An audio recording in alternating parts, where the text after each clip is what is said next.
வணக்கம். நான் தான் உங்கள் அக்கறை ஆரம்பிச்சுறேன். இன்றைக்கி ஒரு குட்டியாக சொல்ல போகிறேன். அவர் ஊரில் ஒரு வயதான முதியவர் இருந்தார். அவருக்கு 3 பசங்க, ஒரு பொண்ணு இருந்தாங்க. நல்லா வாழ்ந்துருந்தார்.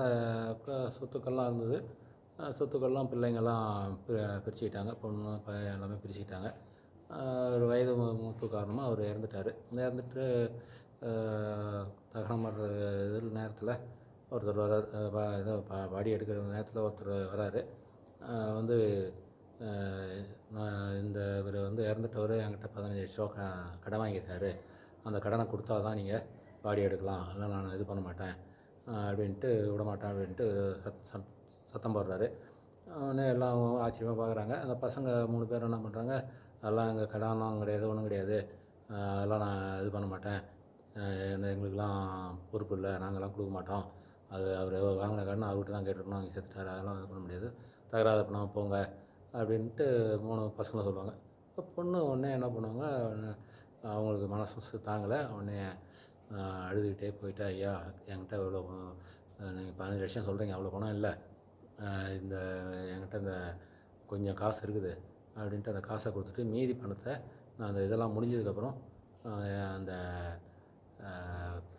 என்கிட்ட இருக்க நகை, எனக்கு எங்கள் அப்பா கொடுத்த பங்கு எல்லாத்தையும் வச்சு விற்று உங்களுக்கு கொடுக்க வேண்டிய காசை கொடுத்துட்றேன், நீங்கள் தயவுசெய்து இப்போ அந்த எங்கள் அப்பாவோட இறுதி சடங்குக்கு தடை பண்ணாமல் இருங்க அப்படின்ட்டு சொல்லுவாங்க.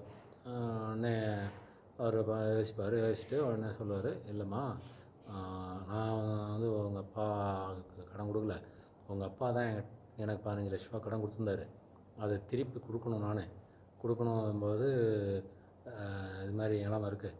பட்டு உங்கள் அப்பாவுக்காக யார் உண்மையாக இருக்கிறாங்கன்னு நான் தெரிஞ்சுக்கணும்னு நினச்சேன், அதனால தான் இதுமாதிரி சொன்னேன், என்ன மன்னிச்சிடுமா, இந்தாங்கம்மா அந்த பணம், உங்கள் அப்பாவை ஏற்கனவே அப்படி தான் சொல்லியிருக்காரு, இந்த பணத்தை நான் இறந்துட்டா என் மேலே யார் பாசமாக இருக்காங்களோ அவங்கக்கிட்ட அந்த பணத்தை கொடுத்துரு அப்படின்னு சொன்னார். அதனால் நான் யார் பாசமாக இருக்காங்க அப்படின்றத தெரிஞ்சுக்கிறதுக்காக தான் அந்த மாதிரி பொய்யை சொன்னேன், இந்தாங்க இந்த பணம் 15,00,000 உங்களுக்கு வச்சுக்கிங்க அப்படின்னு சொல்லி கொடுத்தாரு. நேற்று பக்கம் கூட இருந்த அவரோட சகோதரர்கள்லாம், ஐயோ நியாயமாக விட்டோமே, நாமளே ஒத்துருந்துருக்கலாம், அந்த பணம்பரை நம்ம கிடச்சிக்கணும்னு வருத்தப்பட்டாங்க. அது அதாவது அப்பாவுடைய சொத்துல மட்டும் நமக்கு பங்கு இல்லை, அப்பாவுடைய கடன்லேயும் நமக்கு பங்கு இருக்குது. ஆனால் சிலர் அது பொறுப்பு இல்லாமல் சொத்தை மட்டும் பிரிச்சுக்கிட்டு கடனை ஏனோ தானோன்னு விட்டுறாங்க. அதுமாதிரி இருக்கக்கூடாதுன்றது தான் இந்த கதையினுடைய சுருக்கம். நன்றி, வணக்கம்.